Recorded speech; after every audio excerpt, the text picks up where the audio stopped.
गंगा बहाने चले हैं। मथुरा नगर के जय गुरुदेव बाबा। मथुरा नगर के गुरुदेव बाबा। बताया मनुज तन कुदरती है कावा। बताया मनुज तन कुदरती है कावा। उन्हीं के ही वारिस जगाए हैं। उन्हीं के ही वारिस जगाने चले हैं। जय गुरुदेव महिमा सुनाने चले हैं। जय गुरुदेव महिमा सुनाने चले। मदिरा को त्यागो मना कर रहे माँ को त्यागो। जले जले की तरफ अब न भागो। जले जले की तरफ अब न भागो। कहर के जहर से बचाने चले हैं। कहर के जहर से बचाने चले हैं। गुरुदेव महिमा सुनाने चले हैं। जय गुरुदेव महिमा सुनाने चले हैं। चरित्र को उठाओ यही असली पूंजी। चरित्र को उठाओ यही असली पूंजी। आवाज दुनिया में किया में गूंजी। मन भेद भक्ति सिखाने चले हैं। भजन भेदी सिखाने चले हैं। गुरु ज्ञान गंगा बहाने चले हैं। गुरु ज्ञान गंगा बहाने चले हैं। जिधर जा रहे हो जिधर जा रहे हो तबाही का मंजर। पुकारो प्रभु को जो है सबके अंदर। पुकारो प्रभु को जो है सबके अंदर। भूल सबकी मिटाने चले हैं। भरम भूले चले हैं। जय गुरुदेव महिमा सुनाने चले हैं। जय गुरुदेव महिमा सुनाने। जिसे पालता ये किराए। जिसे पालता यह किराए। कहाँ छूट जाए नहीं कुछ खबर। छूट जाए नहीं कुछ खबर है। हकीकत की बस्ती दिखाने चले हैं। हकीकत की बस्ती दिखाने चले हैं। जय गुरुदेव महिमा सुनाने चले हैं। जय गुरुदेव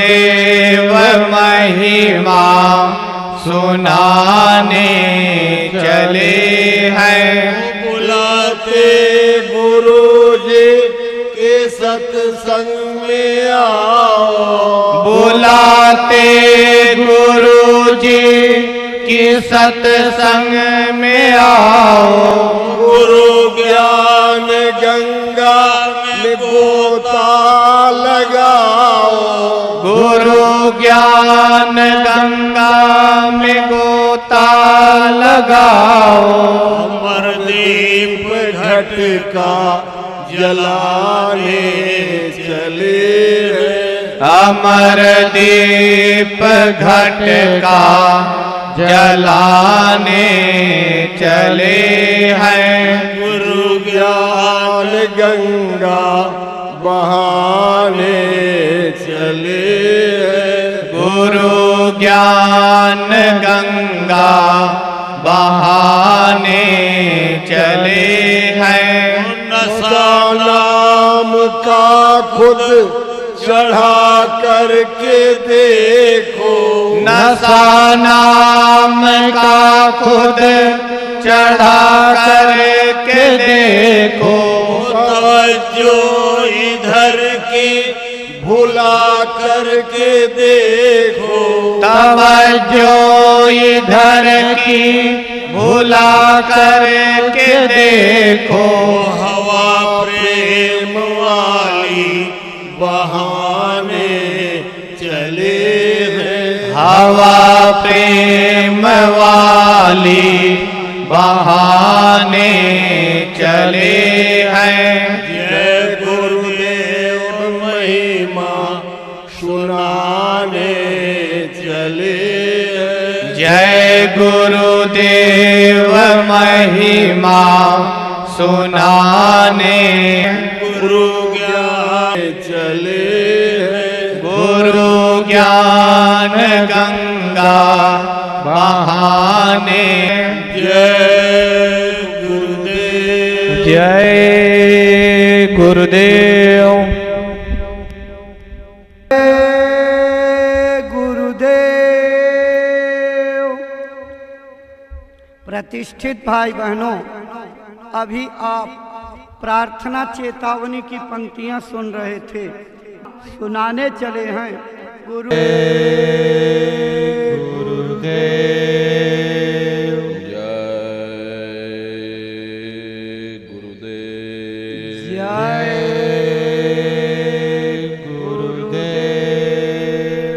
जय गुरुदेव। जय गुरुदेव। सर्वत्र विराजमान शब्द स्वरूप परम पूज्य स्वामी जी महाराज के श्री चरणों में कोटि कोटि नमन प्रणाम करते हुए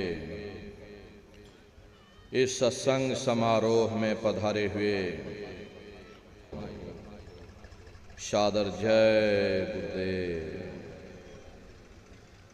प्रेमी भाई बहनों, हम आप परम सौभाग्यशाली हैं। कैसे कलिकाल में हम लोगों को ये मानव तन, ये मनुष्य शरीर प्राप्त हुआ है। उससे भी परम सौभाग्य की बात है कि इस मनुष्य रूपी मंदिर में बैठ करके हम लोगों को सत्संग सुनने का ये अवसर मिल रहा। सत्संग जल जो कोई पावे, मैलाई सब कट कट जावे। ये सत्संग है, ये कोई किस्से और कहानियां नहीं, कथा और कीर्तन नहीं, नाच गाना ढोल और मजीरा नहीं। ये महात्माओं की अजर अमर वाणियां हैं। यदि आपने ध्यान से सुन लिया तो निश्चय ही आपको अपने मानव जीवन के उद्देश्यों के बारे में पता चलेगा कि आखिर ये मनुष्य शरीर हमको क्यों मिला है, क्या इसका उद्देश्य है। मरने के बाद हम लोग कहाँ जाएंगे, हमारे रिश्ते नातेदार, हमारे कुटुंब परिवार वाले कहाँ जाएंगे, कैसे हमारी इस जीवात्मा का कल्याण होगा। इन सभी प्रश्नों की जानकारी आपको सत्संग के माध्यम से प्राप्त होगी। इसलिए प्रेमी भाई बहनों, जो भी वचन आपको सुनाए जाएं, बड़े ध्यान से एक एक वचन को सुनिएगा। महात्माओं के सत्संग में कभी किसी जात और बिरादरी, किसी कौम या मजहब या किसी भी व्यक्ति विशेष की कभी कोई निंदा, चुगली, आलोचना या किसी की यहाँ बुराई नहीं की जाती। सत्संग कैसे जानिए, जित एकै नाम वखान। सत्संग वह जगह है जहां केवल शब्द या नाम का प्रचार किया जाता, उस मालिक से मिलने का प्रेम और प्यार पैदा किया जाता। हम आप परम सौभाग्यशाली हैं, ये अवसर हम लोगों को मिला हुआ है। जो भी वचन आपको सुनाए जाएं, प्रेम और प्यार के साथ बैठ करके एक एक वचन को बड़े ध्यान के साथ सुनिएगा और समझने की कोशिश करिएगा। हम भी ये प्रयास करेंगे ये आपको सरल से सरल भाषा में आप सभी को समझाया जा सके। प्रेमी भाई बहनों, हम मनुष्य शरीर हम लोगों को बड़े सौभाग्य से प्राप्त हुआ है। ये जीवन बहुत अनमोल है। उस परम पिता परमात्मा ने निश्चित समय के लिए मिला हुआ, एक निश्चित समय को हम आप नहीं जानते हैं, किंतु जिसका ये मकान है, जिसका ये शरीर है, वो अवश्य ही जानता है। और समय पूरा हो जाने पर मकान मालिक जबरदस्ती इस मकान को खाली करवा देगा।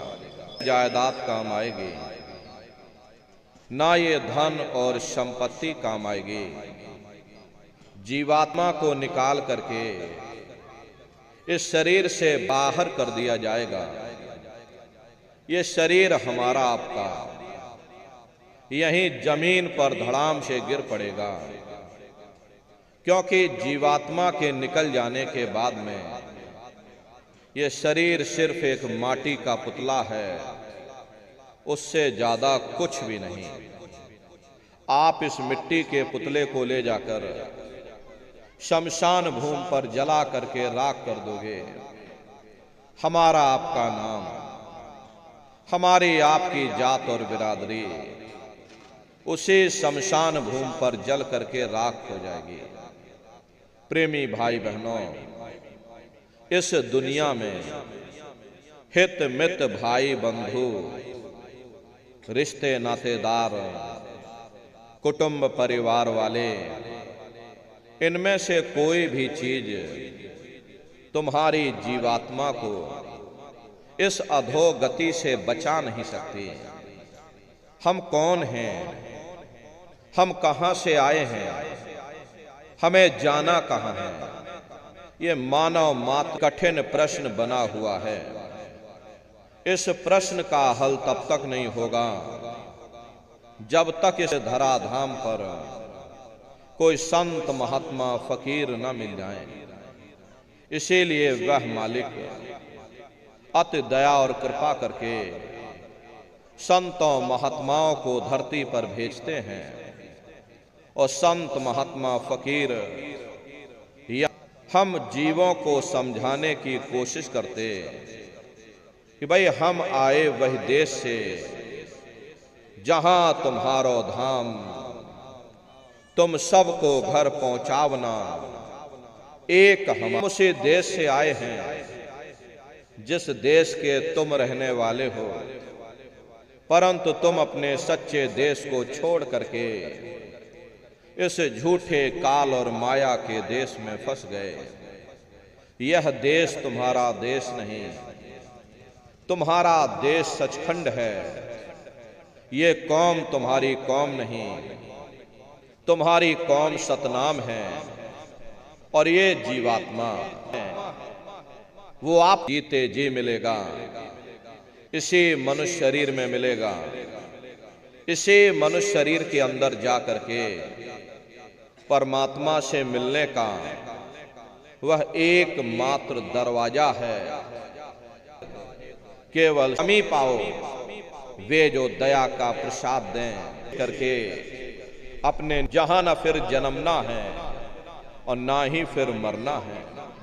इसीलिए हमारे गुरु महाराज परम संत बाबा जय गुरुदेव जी महाराज ने अवाम जनमानस के बीच में ये आवाज लगाई है, क्या इंसानों, तुम अपने मानव धर्म के रास्ते पर वापस आ जाओ और इस मानव मंदिर में बैठ करके भगवान का सच्चा भजन करो, जिससे तुम्हारी ये जीवात्मा नरकों में जाने से बच जाए।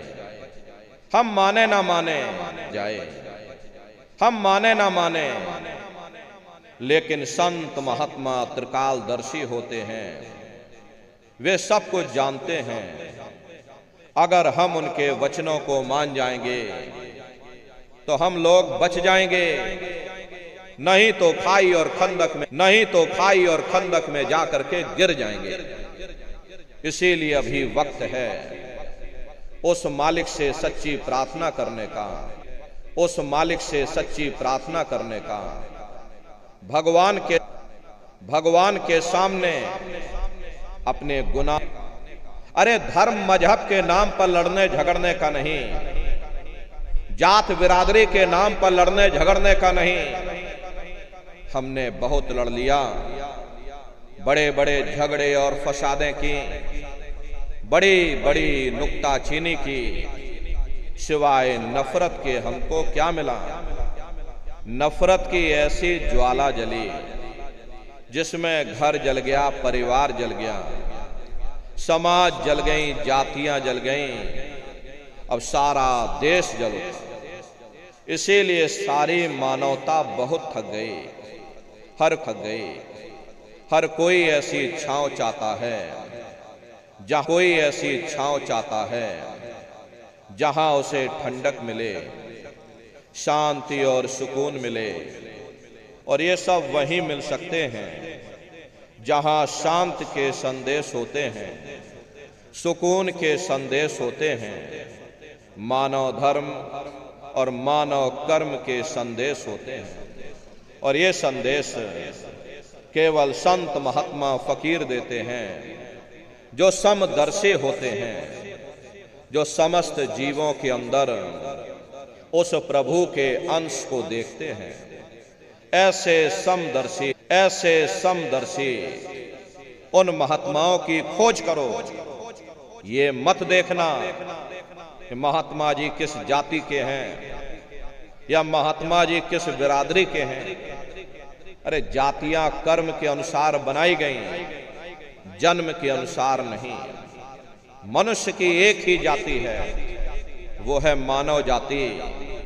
और इसी मानव जामे में बैठ करके हमें उस मालिक की भक्ति करनी है। प्रेमी भाई बहनों, सुपच जाति के भंगी थे रैदास जी महाराज, जाति के हरिजन थे, और मीराबाई जाति की छत्राणी थी। अगर वे पुण्यात्माएं उस मालिक को प्राप्त कर सकती हैं तो आप भी उस मालिक को प्राप्त कर सकते हो। लेकिन बगैर महात्माओं के, बगैर गुरु के कोई भी जीव इस संसार समुद्र से ना कोई पार हुआ और ना ही कोई हो सकता। ये समुद्र ऐसा है जिसके ना इस किनारे का पता न उस किनारे का पता। कोई नहीं जान सकता है ये दुनिया कब बनी, कितनी बार प्रलय और महाप्रलय हो गई, लेकिन इतना जरूर मालूम है जिस दिन से दुनिया बनी है हम लोग यहीं पर भटका खा रहे। अगर इधर से हवा चली, नैया हमारी उधर चली गई और कहीं उधर से हवा चल गई, हमारी नैया डगमगाते हुए इधर चली गई।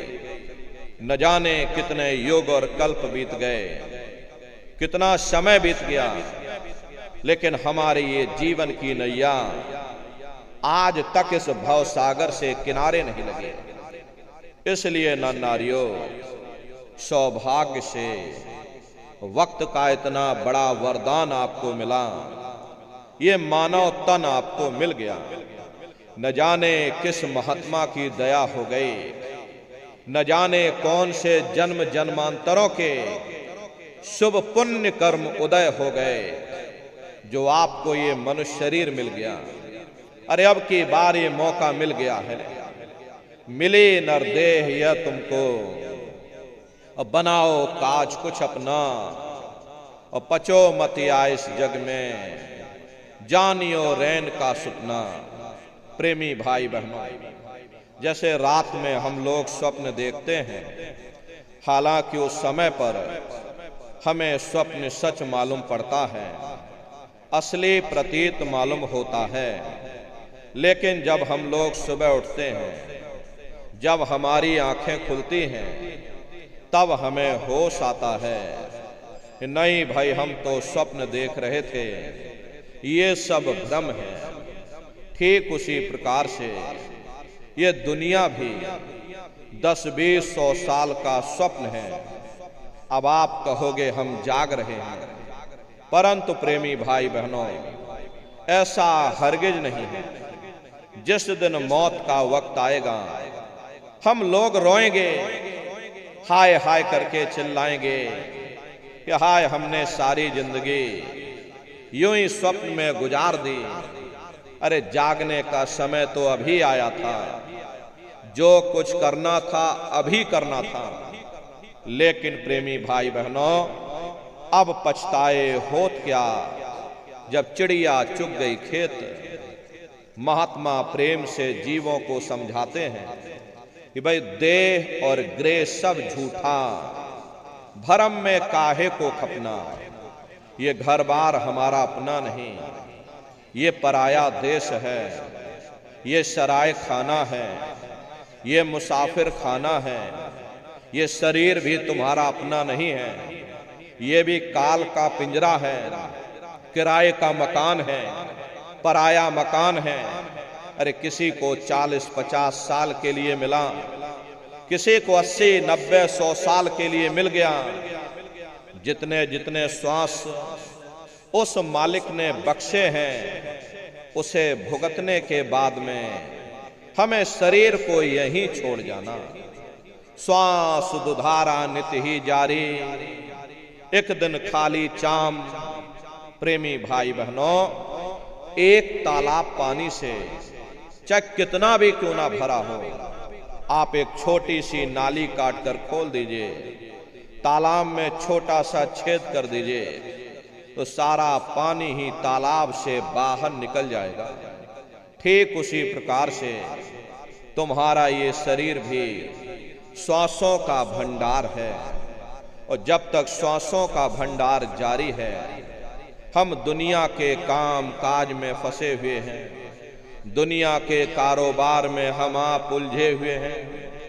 लेकिन जिस वक्त ये श्वासों का भंडार खाली होगा, अरे टेलीफोन खड़क जाएंगे, तार पहुंच जाएंगे, संदेश पहुंच जाएंगे, सब रिश्ते नातेदार, सब कुटुंब परिवार वाले, सब अड़ोस पड़ोस वाले भाई बहनों, जिस शरीर से तुम इतना प्रेम किया करते थे, साबुन से मल मल करके नहाते थे, उसे कोई एक रात भी घर में रखने को तैयार नहीं होता।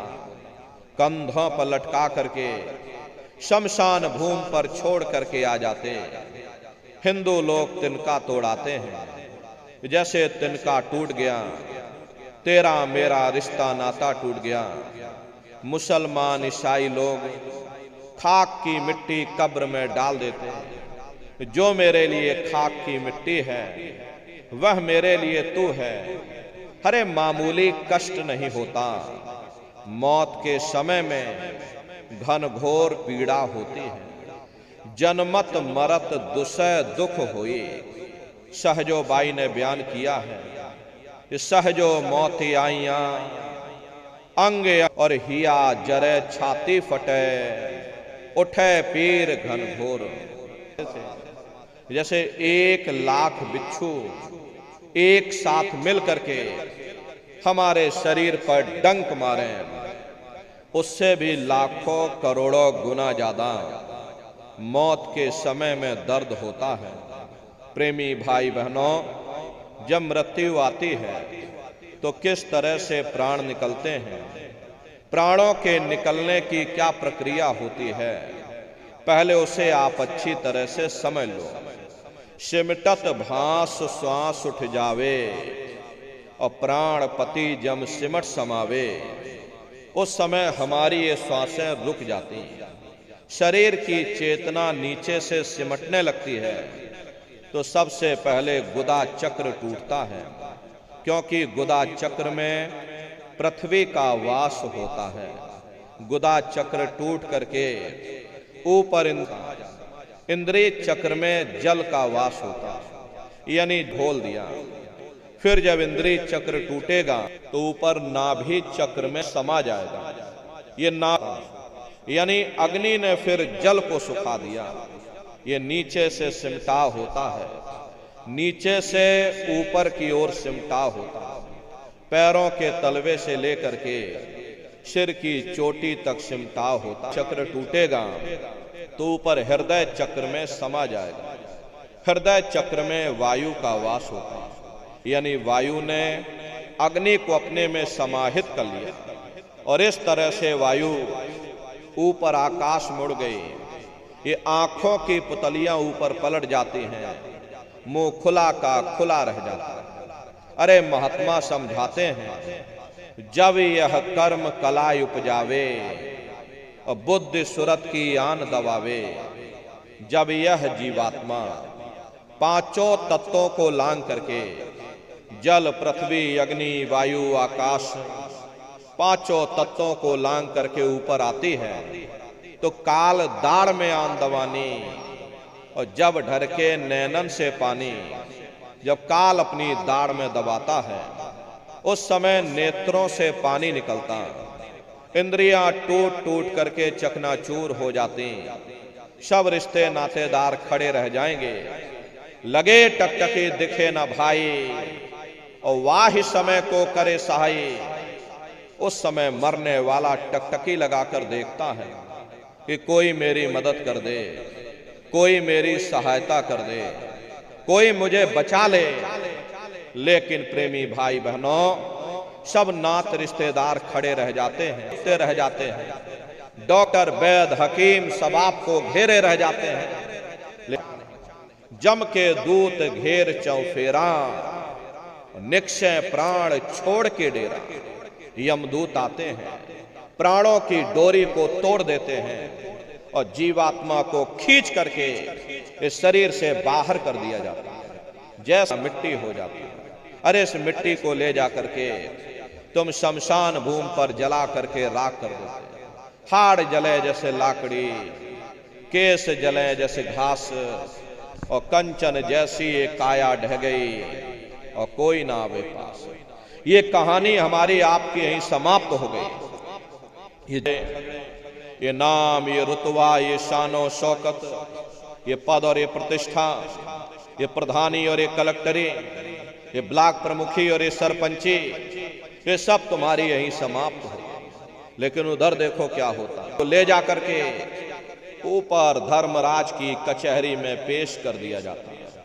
वहां पलक झपकते ही तुम्हारे अच्छे और बुरे कर्मों का हिसाब किताब हो जाता है। धर्मराज तुमको सजा सुना देते, नरक में डाल दो, क्योंकि मैंने इनको मौका दिया। के घर में उल्टे लटके हुए थे, सिर इनका जब नीचे था, पैर जब इनके ऊपर थे, जठराग्नि में जब ये तप रहे थे, उस समय इन्होंने मुझसे प्रार्थना की थी कि हे मालिक, अब प्रभु कृपा करो वही भांति और सब तज भजन करह दिन राति। हे परमात्मा, इस बार हमको मौका दे दो, हमको मनुष्य शरीर दे दो, हम भजन करेंगे, भक्ति करेंगे, हम अपनी जीवात्मा का कल्याण करेंगे। तो मैंने इनकी प्रार्थना को स्वीकार कर लिया और इनको मैंने सुंदर सा ये मनुष्य शरीर दे दिया और कह करके मैंने भेजा था कि भाई ये मनुष्य शरीर ये किराए का मकान है, ये तुम्हारा अपना नहीं है। अगर ये तुम्हारा अपना होता तो हमेशा तुम्हारे पास रहता, ये तुम्हारा अपना नहीं। ये मैंने तुमको कुछ समय के लिए किराए का ये मकान दिया है। हाँ, तुम अपनी जीवात्मा को मेरे किराए के मकान में बैठा करके मालिक की भक्ति करके समय रहते अपनी सोई हुई जीवात्मा को जगा लेना, अपनी जीवात्मा का कल्याण करा लेना। अरे मैंने कुछ समय के लिए तुम सबको ये किराए का मकान दिया है और जब समय पूरा होगा तो मैं अपने सिपाहियों को ऊपर से भेजूंगा और उस समय पर तुम मेरे किराए के मकान ऐसा साफ सुथरा मैंने तुमको ये किराए का मकान दिया है, वैसा ही साफ सुथरा तुम मुझको वापस लौटाना। लेकिन इस किराए के मकान में बैठ करके इन्होंने बुरे खोटे पाप कर्म कर डाले। मेरे किराए के मकान को इन्होंने अपने कर्मों से गंदा कर दिया, इसलिए कर्मों की सजा इनको मिलेगी। ले जाओ इनको फलाने नरक में डाल दो। महात्मा कभी झूठ नहीं बोलते। महात्माओं ने जब साधना किया और साधना करके जब ऊपर गए, जो कुछ उन्होंने ऊपर जा करके अपनी दिव्य दृष्टि से उन नरकों का हाल देखा, तो हमारी आपकी जानकारी के लिए उन्होंने धर्म ग्रंथों में लिख दिया, लोह के खम्भ तपत के माही, और जहां जीव को ले चिपटाए वहां बड़े बड़े लोहे के खंभे अग्नि से धधक धधक कर लाल हो रहे हैं। ऐसे खोटे जीवों को उन्हीं तपते हुए खम्भों के ऊपर लिटा दिया जाता है। जीव हाय हाय करके चिल्लाता है, तड़फ तड़फ जीव जुलम बुखारी, और तपत खम्भ दुख उपजे भारी। असहनीय वेदना होती है, असहनीय दुख और दर्द होता है। जीव वहां रोता और चिल्लाता रहता है। लाखों लाख जोजन मील तक तुम्हारे रोने चीखने चिल्लाने की आवाज उन नरकों से होकर के गूंजती है। लेकिन प्रेमी भाई बहनों, वहां कोई तुम्हारी पुकार सुनने वाला नहीं, कोई तुम्हारी दर्द भरी आवाज को सुनने वाला नहीं। ये दुर्दशा क्यों हो गई? क्योंकि हम लोग मनमुखी हो गए, मन के कहे पर चलने लग गए। मन के कहे पर चल करके बुरे खोटे पाप कर्म करने लग गए। कर्मों का ये जखीरा अंबार के अंबार हमने अपने सिर पर लाद लिए। आज उन्हीं कर्मों का हम आप भोग पा रहे। अरे महात्मा कहते हैं, नर के अनेक अनेर हैं, कहाँ लगे कहूँ बखान। दुख भोगते यह जीव जो जाने जो भोग समान। कहते भाई एक नरक नहीं, ऐसे वहां अनेकों अनेक नरक बने हुए। गरुड़ पुराण में 36 प्रकार के कुंभी नरक निदान है। पड़े जीव जग जाए, सिर समेत डूबा रहे, सदा नरक के माही। कुंभी कहते हैं घड़े के आकार का बड़ा विशाल नरक वहां बना हुआ। दुनिया भर का मवाद उसमें भरा, बड़ी भारी बदबू उसमें से आती है। जीवों को ले जाकर उसी में डाल दिया जाता है। कुंभी नरक कल्प लो वासा, और मुख में नरक नाक में श्वासा। कल्प लो वासा यानी 1000 चौकड़ी युग का एक कल्प होता है, और कल्प लो वासा यानी युगों युगों तक ये जीव नरकों की सजा को भोगता रहता है। और नरकों की सजा भोगने के बाद में इन्हीं जीवों को सीधे मनुष्य शरीर नहीं दिया जाता, बल्कि 4,84 लाख योनियों में डाल दिया जाता है। जैसे बच्चा होता है, अब बच्चा पहले कक्षा 1 पास करेगा, फिर कक्षा 2 में जाएगा, ऐसे ही प्रेमी भाई बहनों वहां पर भी पूरा चैनल बना हुआ। नरकों की सजा भोगने के बाद में इन 84 लाख योनियों में डाल दिया जाता है।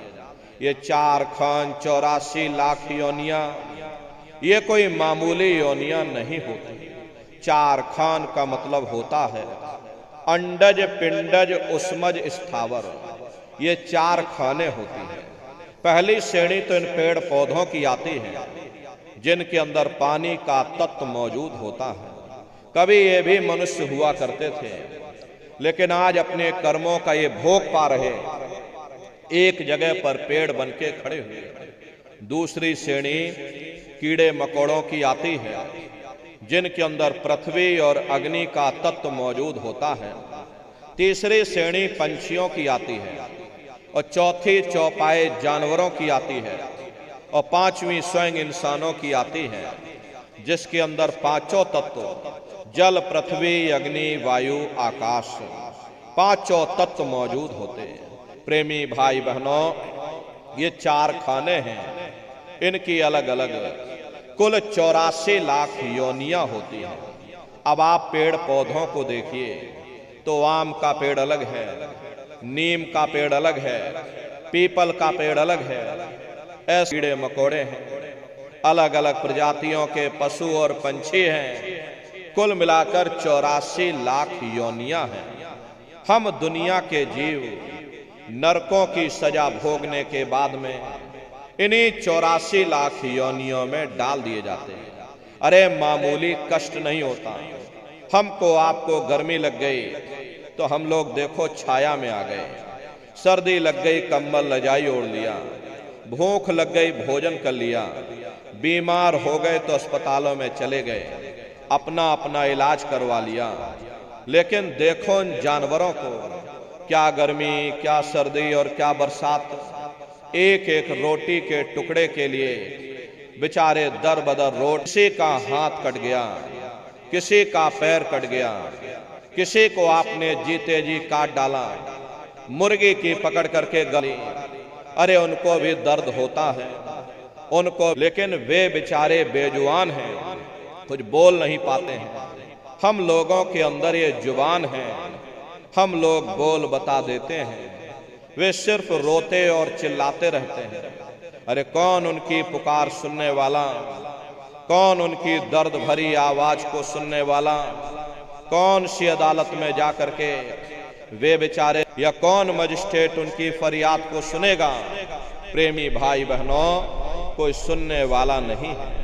अरे कई जन्म भय कीट पतंगा, कई जन्म भय मीन कुरंगा, कई जन्म पंखी सरपोयो, कई जन्म हैवर वृक्ष जोयो, मिल जगदेश मिलन की वरिया और चिरंकार यह देश सजरिया। करोड़ों करोड़ युगों से हम आप नरकों की सजा भोगने के बाद में फिर कभी कीड़े पतंगों की योनि में डाल दिए जाते हैं, कभी पेड़ पौधों की योनि में डाल दिए जाते हैं, तो कभी हम लोगों को अपने अपने कर्मानुसार पशु और कृष्ण भगवान ने उद्धव से कहा कि हे उद्धव, ये जो तुम चीटा देख रहे हो ये कई बार इंद्र बन चुका है। प्रेमी भाई बहनों, जब स्वर्गों का राजा इंद्र वह अपने कर्मों के कारण चीटा बन सकता, तो हम दुनिया के जीवों का क्या हाल होगा, हम लोग कभी उस पर विचार नहीं करते। धृतराष्ट्र ने कृष्ण भगवान से पूछा कि हे केशव, मैं अंधा क्यों हूं? मुझे 100 जन्मों की खबर है, मैंने इन 100 जन्मों में कोई ऐसा कर्म नहीं किया जिससे कि मैं अंधा होता। कृष्ण भगवान ने सिर पर हाथ रख करके कहा, जरा और पीछे जा करके देखो। देखा तो 106 जन्म का कर्म निकला। प्रेमी भाई बहनों, ये कर्मों का बड़ा पेचीदा संसार है। यहाँ तुम जैसे कर्म करोगे वैसा फल तुमको मिलेगा। कर्म या से बचे नहीं कोई जागा। कर्मों का ये भूत सारे हैं। कर्मों के वशीभूत होकर के ये मनुष्य बार बार जन्म लेता और मरता है, नरकों की सजा को भोगता है। फिर अपने ही कर्मों के कारण ये जीव 4 खान 84 लाख योनियों में भटकता है। प्रेमी भाई बहनों, 84 लाख योनियों की सबसे जो आखिरी योनि होती है वो गाय और बैल की योनि होती है। गाय स्त्री का रूप लेती है और बैल पुरुष का रूप लेते हैं। ये 84 लाख योनियों की सबसे आखिरी योनि यानी कि अंतिम पायदान होता है। उसके बाद तब जाकर के हम लोगों को दोबारा फिर से मनुष्य शरीर प्राप्त होता है। इसीलिए कहा गया है कि बड़े भाग्य मानुष तन पाया, कोट जन्म भटका जब। कोटान कोट जन्म जन्मांतरों तक अलग अलग योनियों में भटकने के बाद में तब बे सौभाग्य से तुम लोगों को ये मनुष्य शरीर प्राप्त हुआ है। लेकिन बड़े अफसोस की बात है, जैसे किसी को हीरा मिल गया, उसे हीरे की परख नहीं, उसने हीरे को ले जाकर गधे के गले में बांध दिया। ठीक उसी प्रकार से ये मनुष्य शरीर उत्तम से उत्तम है, लेकिन इंसान इसकी कद्र नहीं करता। खाने पीने ऐशो इशरत में अपने कीमती समय को और श्वासों की पूंजी को बर्बाद कर देता। अरे रात गवायो सोए के, दिवस गवायो खाए, हीरा जन्म अमोल था, कौड़ी बदले जाए। भगवान राम ने कहा कि बड़े भाग्य मानुष तन पाया, सुर दुर्लभ सद ग्रंथ ही। सुर कहते हैं देवताओं को। बड़े से बड़े देवी और देवता भी इस मनुष्य शरीर को पाने के लिए तरसते हैं, क्योंकि इसी मनुष्य रूपी मंदिर में बैठ करके हम आप उस परमात्मा की भक्ति कर सकते हैं, साधन धाम मोक्ष कर द्वारा। इसीलिए संतों महात्माओं ने इस पंच भौतिक शरीर को सच्चा हरि मंदिर कहकर याद किया कि हरि मंदिर यह शरीर है, ज्ञान रतन प्रकट होए, ये असली हरि मंदिर है। जब भी वो परमात्मा मिलेगा, इसे हरि मंदिर के अंदर मिलेगा। इसे पंच भौतिक शरीर को ईसा मसीह साहब ने टेम्पल ऑफ लिविंग गॉड यानी जिंदा ईश्वर का मंदिर कहा। इसे पंच भौतिक शरीर को गुरु नानक साहब ने नर नारायणी देह कहकर याद किया। ये वो देह है जिसमें नारायण स्वयं विराजमान है। अरे वो जब भी मिलेंगे तुम्हें तुम्हारे अंदर मिलेंगे। यही कबीर साहब ने कहा है, जो तिल माही तेल है, जो चकमक में आग, और तेरा साईं तुझ में, और जाग सके तो जाग होता है। पत्थर भी उसी तरह से वो मालिक हर एक के घट घट में, हर एक के वजूद के अंदर बैठा हुआ।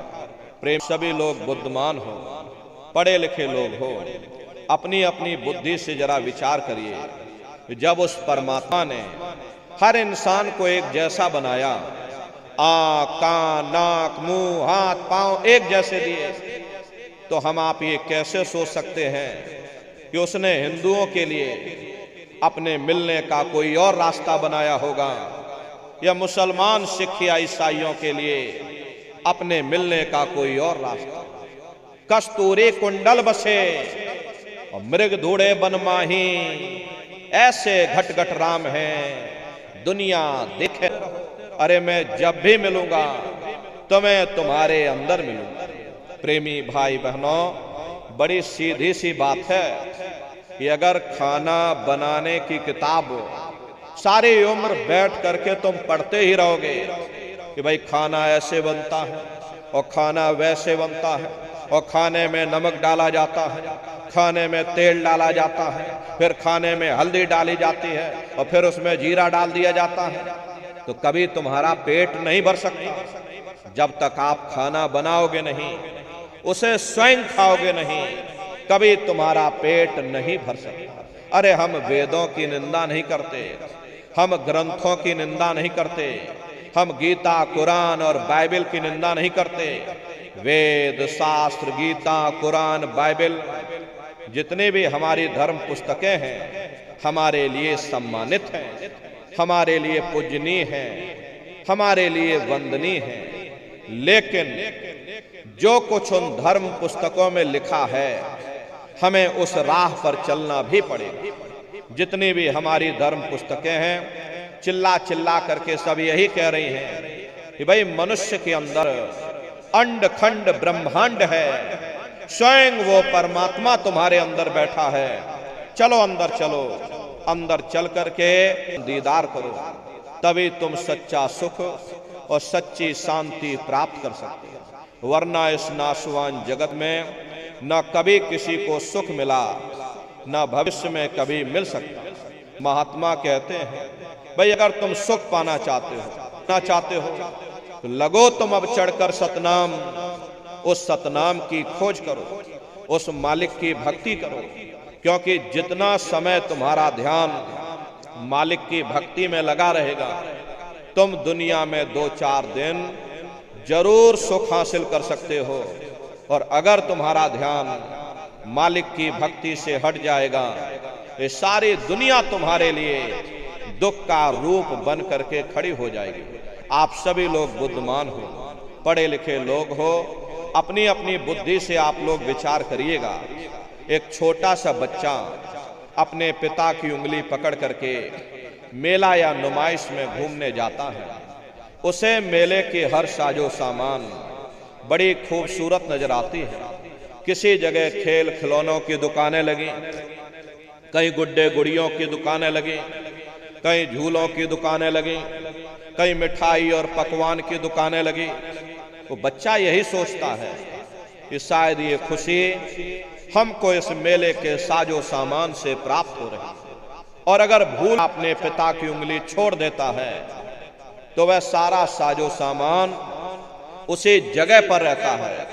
लेकिन बच्चा रोने चिल्लाने लगता है, चीखने लगता है, तब उसे खुद व खुद महसूस होता है ये खुशी हमें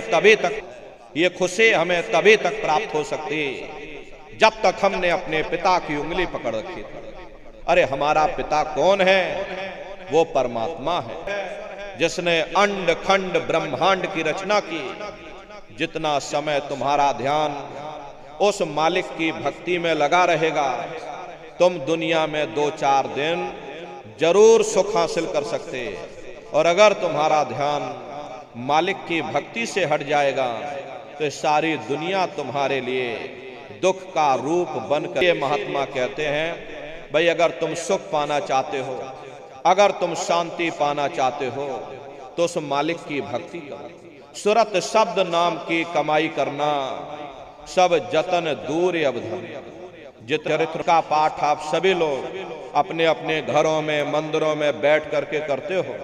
गोस्वामी जी महाराज केवल एक कवि नहीं थे, पूरे महात्मा थे।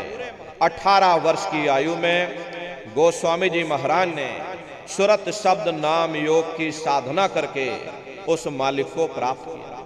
आप इधर राजस्थान में चले जाइए, देखो मीराबाई हुई, सहजोबाई हुई। मीराबाई के गुरु देखिए रैदास जी महाराज। मीराबाई ने भी उस मालिक को पाया तो सुरत शब्द नाम योग की साधना करके ही पाया। प्रेमी भाई बहनों, ये सुरत शब्द नाम योग की साधना है। इस साधन 3 सारे वर्णे और साधन सब थोथे मान। इस कलयुग में उस मालिक को पाने के लिए महात्माओं ने केवल 3 पूजाएं को याद करना। ध्यान कहते हैं अपनी दिव्य दृष्टि को खोलना, और भजन कहते हैं कान में उंगली डाल करके उस शब्द को सुनना, उस नाम को सुनना, उस देववाणी आकाश। बहुत से नए के लिए एक हैं पहले गुरु भगवान हो जो हमें स्कूलों में कॉलेजों में हमें जो भौतिक ज्ञान देते हैं, ये हमारे दूसरे भौतिक ज्ञान देते हैं, ये हमारे दूसरे गुरु होते हैं। और तीसरे हमारे गुरु होते हैं, और तीसरे हमारे आध्यात्मिक गुरु होते हैं जो हमारी जीवात्मा को इस भवसागर से पार ले जाते हैं, इस भवसागर से पार ले जाते हैं। इसीलिए कहा गया है तस्मै श्री गुरुवे नमः।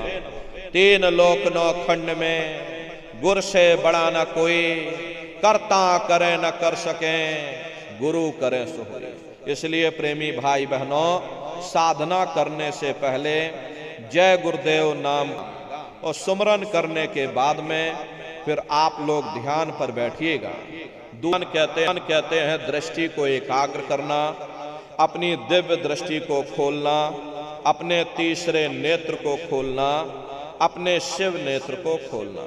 कैसे आप लोग ध्यान करोगे जरा अच्छी तरह से समझ लो। अपलथी मार करके बैठिएगा। कहते हैं कि ध्यान के समय अपने शरीर को बिल्कुल टाइट कर दो। यदि आप अपने शरीर को टाइट कर दोगे, ये शरीर आपका थक जाएगा, फिर शरीर ढीला पड़ जाएगा। अपने शरीर को बिल्कुल ढीला छोड़ देना। जितना आराम से आप बैठोगे उतना आपके लिए अच्छा रहेगा। तो अपने अपने घरों में पलथी मार करके ढीले बदन से आराम से बैठ जाना। बाहर से अपनी आंखों को बंद कर लेना। दोनों आंखों के बीचों बीच में दूर सामने देखिएगा तो सामने आपको अंधेरा दिखाई पड़ेगा। जब आप अपने बाहर की आंख को बंद कर लोगे और अंतर में सामने देखोगे तो सामने आपको अंधेरा दिखाई देगा। बस उसी अंधेरे में एक जगह पर आप अपनी दृष्टि को रोकिएगा।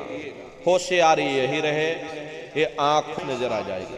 ठीक उसी तरह से जब तक तुम्हारा शरीर हिलता रहेगा एकाग्रता नहीं आएगी। सो करके निर्विचार हो करके बस सामने उस अंधेरे को लगातार देखते रहे। जितना देर आपसे बन सके आप उस अंधेरे को लगातार देखते रहिएगा। देखते देखते देखते देखते एक समय ऐसा आएगा ये आपकी दृष्टि उस अंधेरे में रुक जाएगी। और जैसे ही आपकी दृष्टि अंधेरे में रुकेगी तो सुई की नोक के बराबर काले में भी काला बिंदु, बड़ा चमकीला बिंदु होगा, तारे की तरह चम चम चम चम चमकेगा। वो चमकता हुआ तारे जैसा बिंदु आपको सामने दिखाई पड़ेगा। और जब वो बिंदु सामने दिखाई पड़ जाए तब आप अपनी दृष्टि को उस बिंदु पर एकाग्र कर देंगे। वही बिंदु दरवाजा है, वही बिंदु खिड़की है, उसी को हरि का द्वार यानी कि हरिद्वार कहा गया। बहुत विशाल वो दरवाजा है। ये संसार कुछ नहीं है। ऐसे तुम लाखों संसार इकट्ठे करके एक साथ दरवाजे के अंदर डाल दो, पता तक नहीं चलेगा। इतना विशाल वो हरि का द्वार तुम्हारे सब के अंदर बना हुआ है। एक छोटे से बीज को लेकर के हम आपसे कहें कि इस बीज के अंदर बहुत बड़ा पेड़ है तो आप जल्दी भरोसा नहीं करोगे। लेकिन उस छोटे से बीज को जब आप जमीन में गाड़ दोगे, थोड़ा खाद पानी दोगे, वो बीज अंकुरित हो जाएगा। उसमें से विशाल लताएं भी निकलेंगी, विशाल वृक्ष का रूप भी लेगा, उसमें से फल और फूल भी निकलेंगे। ठीक उसी प्रकार से आप सभी के अंदर सुई की नोक के बराबर तारे की तरह उस बिंदु के अंदर बड़े बड़े ब्रह्मांड बसे हुए हैं। वो तारे जैसा चमकता हुआ बिंदु आपको सामने दिखाई पड़ेगा। लेकिन बिंदु जब दिखाई पड़ेगा जब आपकी ये दृष्टि उस अंधेरे में रुक जाएगी। ये उसी तरह से है जैसे आपकी आंखों के सामने देखो सूरज है, लेकिन बीच में जब बादल आ जाते हैं तो सूर्य आपको दिखाई नहीं देता। अगर बादल हट जाएं तो सूरज सामने दिखाई पड़ेगा। उसके प्रकाश की अनुभूति आप स्वयं करोगे। ठीक उसी प्रकार से कर्मों के बादल अंधकार बन करके, दीवाल बन करके हमारी आंखों के सामने आकर खड़े हो गए। जब आप अपने आंखों की पुतलियों को उस अंधेरे में रोक करके रखोगे तो उसी अंधेरे में सुराख हो जाएगा। यही कहा गया है, तार मिलाओ तब देखो गुलजारा है। यानी दोनों आंखों की पुतलियों को अंधेरे में एक जगह पर रोक करके रखो। जब आंखों की पुतलियों को अंधेरे में रोक करके रखोगे तो उसी अंधेरे में सुराख हो जाएगा, सामने आपको चमकता हुआ बिंदु दिखाई पड़ेगा। और जब वो बिंदु सामने दिखाई पड़ जाए तब आप अपनी दृष्टि को उस बिंदु पर एकाग्र कर दोगे। और जब आप अपनी दृष्टि उस बिंदु पर एकाग्र कर दोगे तो वही बिंदु दरवाजा है, वो दरवाजा खुल जाएगा, ये शिव नेत्र खुल जाएगा, ये दिव्य दृष्टि आपकी खुल जाएगी और आप दरवाजे के अंदर दाखिल हो जाओगे।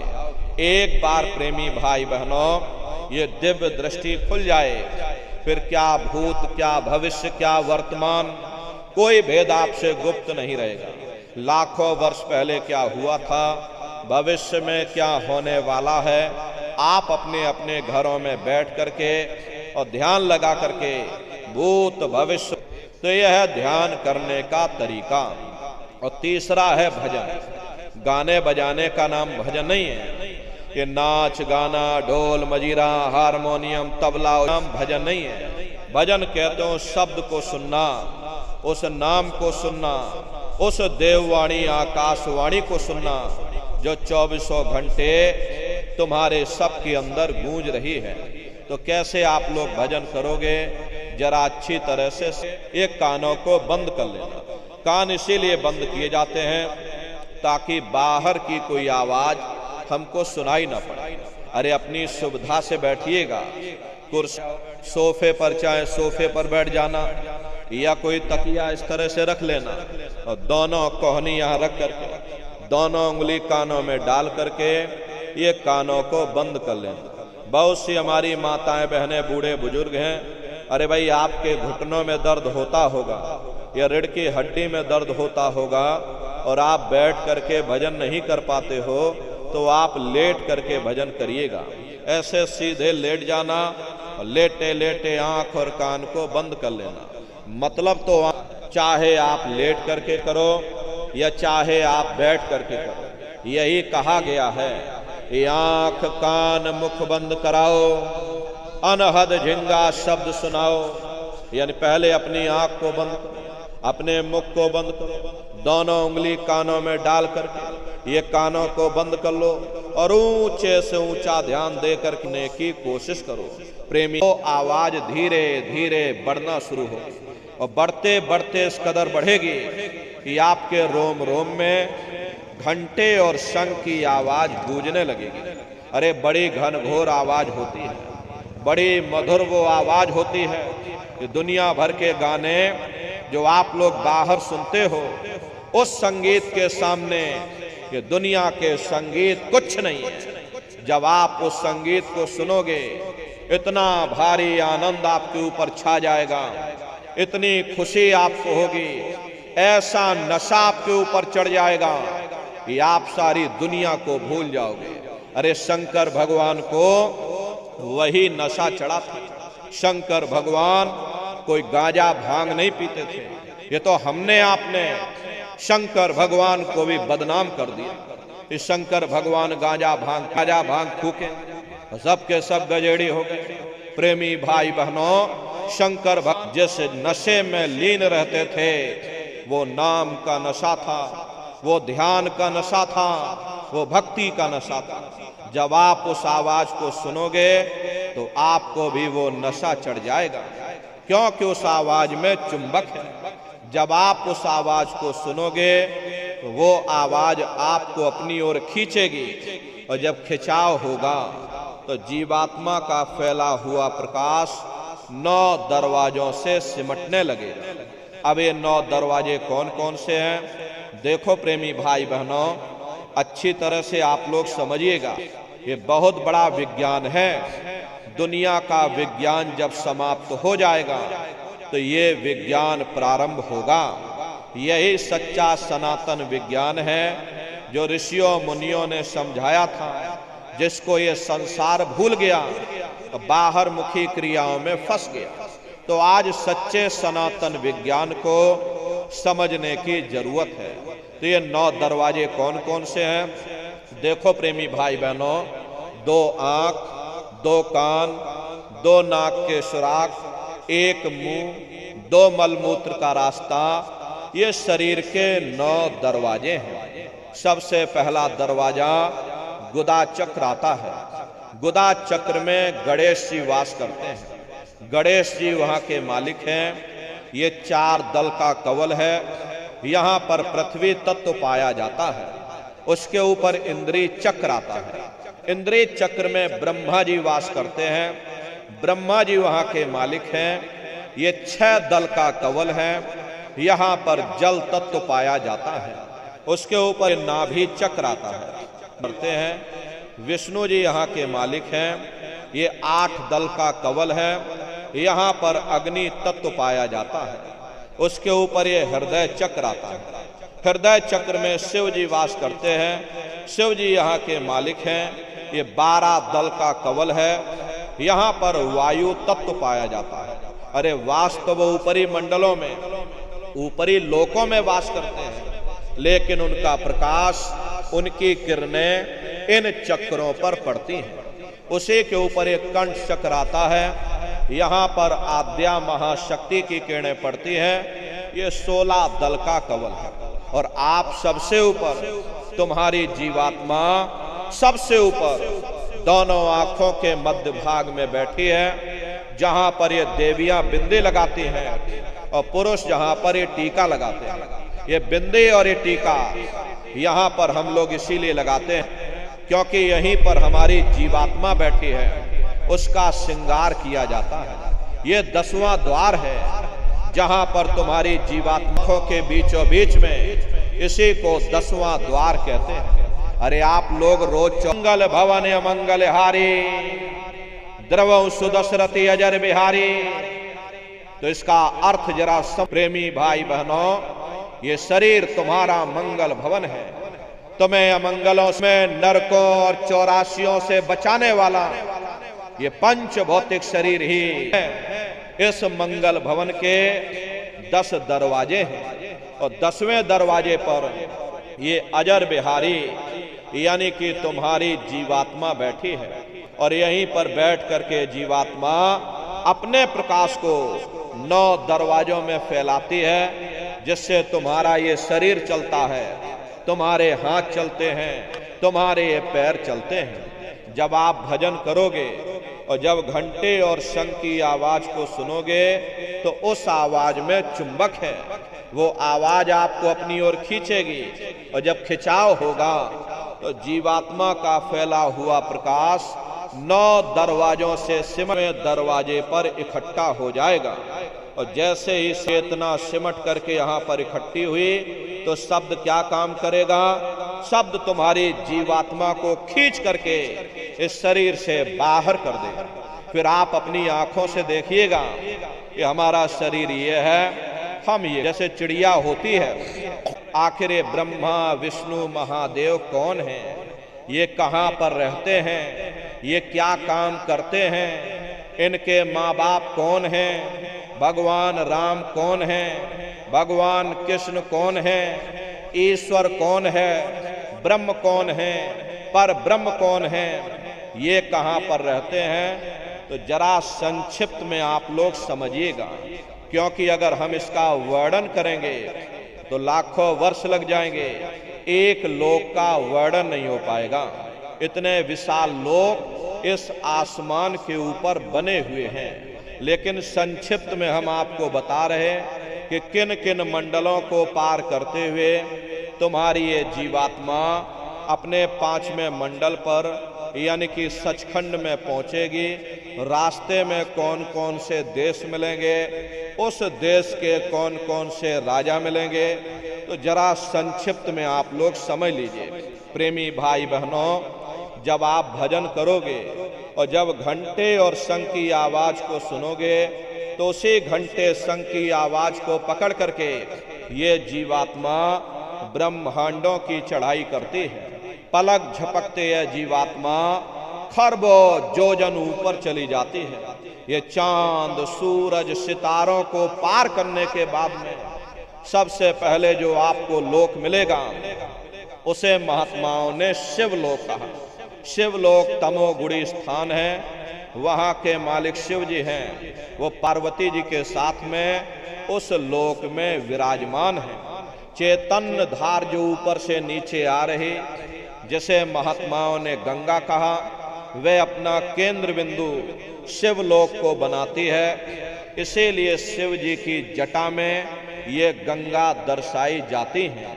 इस लोक में असंख्यों जीवात्माएं रहती हैं। ये सभी जीवात्माएं शिव स्वरूप में मौजूद होती हैं। जब आप वहां पहुंचोगे और शिव जी का जब प्रत्यक्ष दर्शन करोगे तो आपका स्वरूप, शिव जी का जब प्रत्यक्ष दर्शन करोगे तो आपका स्वरूप भी शिव के समान यानी कि शिव स्वरूप हो जाएगा।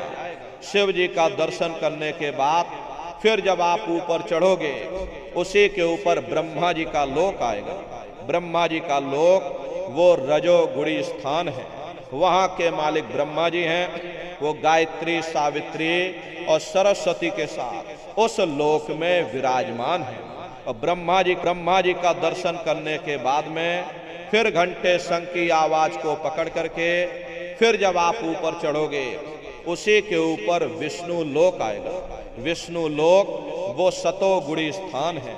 वहाँ के मालिक विष्णु जी हैं। उनका बड़ा मनमोहक स्वरूप है। उनकी 4 भुजाएं हैं और चारों भुजाओं में शंख, गदा, पद्म और चक्र सुशोभित हैं। आप क्षीर सागर में लक्ष्मी जी के साथ विराजमान हैं।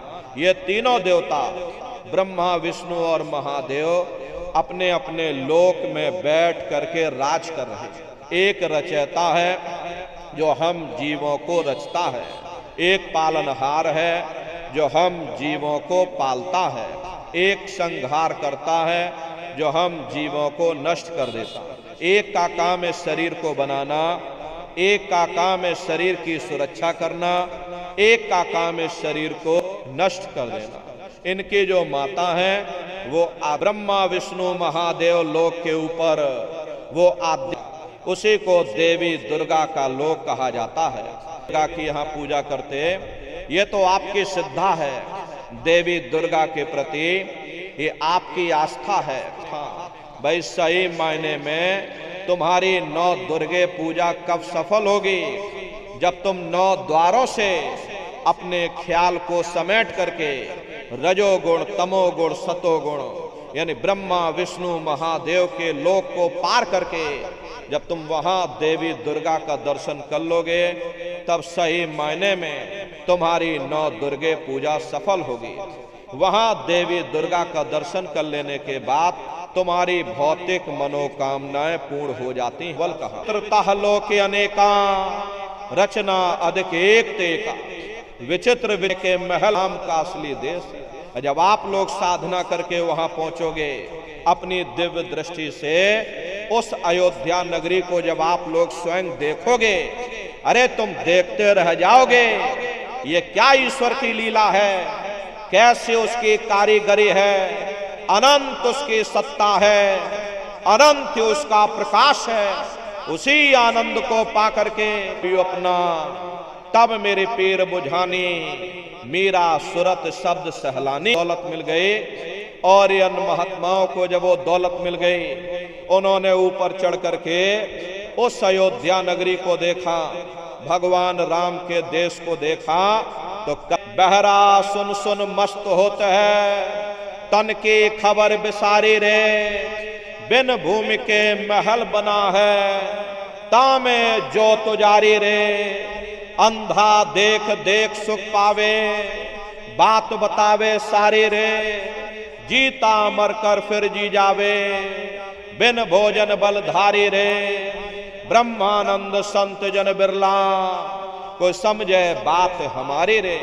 प्रेमी भाई बहनों, वो असली अयोध्या नगरी है, वो भगवान राम का असली देश है। अरे राम जी का दर्शन करने के बाद में फिर तुम्हारी यही जीवात्मा दूसरे मंडल की आवाज को पकड़ करके और दूसरे मंडल की चढ़ाई करेगी। शाम तज श्वेत है वो ब्रह्म है, वहीं से मन और माया की उत्पत्ति हुई, वहीं से 3 गुण रजोगुण, तमोगुण, सतोगुण तीनों गुणों की उत्पत्ति वहीं से हुई। ये जो आपके वेद हैं, वेदों को सारी दुनिया पढ़ती है, वेदों की भी उत्पत्ति उसी स्थान से हुई है।